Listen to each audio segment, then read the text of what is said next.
दुनिया के इतिहास में अब तक ऐसा कोई घटना नहीं हुआ है जिसको बाइबल रैप्चर कहती है, यानी उठा लिया जाना। जब प्रभु यीशु मसीह का दूसरी आगमन होगा तब जो लोग यीशु मसीह पर विश्वास करते हैं उन लोगों के रैप्चर हो जाएगा। इस घटना के विवरण बाइबल इस प्रकार देती है, पहला थिस्सलुनीकियों 4 अध्याय उसका 16वां वचन से, क्योंकि प्रभु आप ही स्वर्ग से उतरेगा, उस समय ललकार और प्रधान दूत का शब्द सुनाई देगा और परमेश्वर की तुरही फूकी जाएगी। जो मसीह में मरे हैं वे पहले जी उठेंगे, तब हम जो जीवित और बचे रहेंगे उनके साथ बादलों पर उठा लिया जाएंगे कि हवा में प्रभु से मिले, और इसी रीति से हम सदा प्रभु के साथ रहेंगे। बाइबल पढ़ने वाले हर कोई इस बात को जान पाएंगे कि यीशु के आगमन अंत के दिनों में होता है। अंत के समय के संकेत के लिए दुनिया में कुछ घटनाएं होगी करके प्रभु यीशु मसीह ने कहा। इस कारण हमें दुनिया की उन घटनाओं पर ध्यान देना जरूरी है। आजकल दुनिया में फैली हुई महामारियां और लड़ाइयां, अकाल, भूडोल, अन्य जातियों से लोगों के उद्धार और जगह जगह में यीशु मसीह का प्रचार आदि बातें हमें यह संकेत देता है कि अंत निकट आ चुका है और प्रभु यीशु मसीह का वापसी होने वाला है। और जब यीशु मसीह वापस आएगा तब उनके पवित्र लोग भी उठा लिया जाएंगे। रैप्चर के समय में हमारा मरणहार देह का रूप बदल जाता है, जिसको ट्रांसफॉर्मेशन कहा जाता है।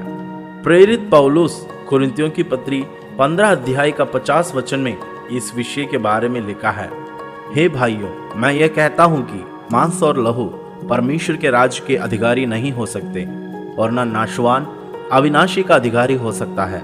देखो, मैं तुमसे भेद की बात कहता हूँ, हम सब नहीं सोएंगे, परंतु सब बदल जाएंगे, और यह क्षण भर में पलक मारते ही अंतिम तुरही फूंकते ही होगा, क्योंकि तुरही फूंकी जाएगी और मुर्दे अविनाशी दशा में उठाए जाएंगे और हम बदल जाएंगे। क्योंकि अवश्य है कि यह नाशवान देह अविनाशी को पहन ले और यह मरणहार देह अमरता को पहन ले।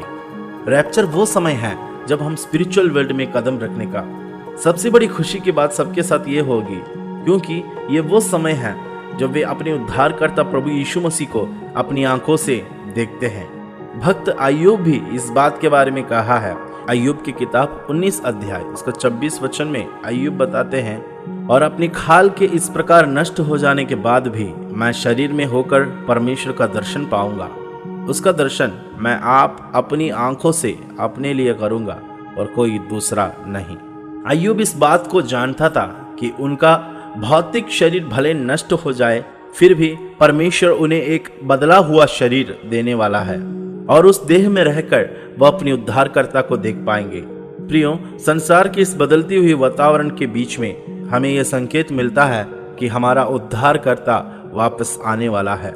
इस कारण मुझे सुनने वालों, हमें प्रभु यीशु मसीह के आगमन की तैयारी करना है। बाइबल बताती है, प्रकाशित वाक्य 22 अध्याय उसका 10 वचन से मैं आपके लिए पढ़ना चाहता हूँ, क्योंकि समय निकट है, जो अन्याय करता है वह अन्याय ही करता रहे, और जो मलिन है वो मलिन बना रहे, और जो धर्मी है वो धर्मी बना रहे, और जो पवित्र है वो पवित्र बना रहे।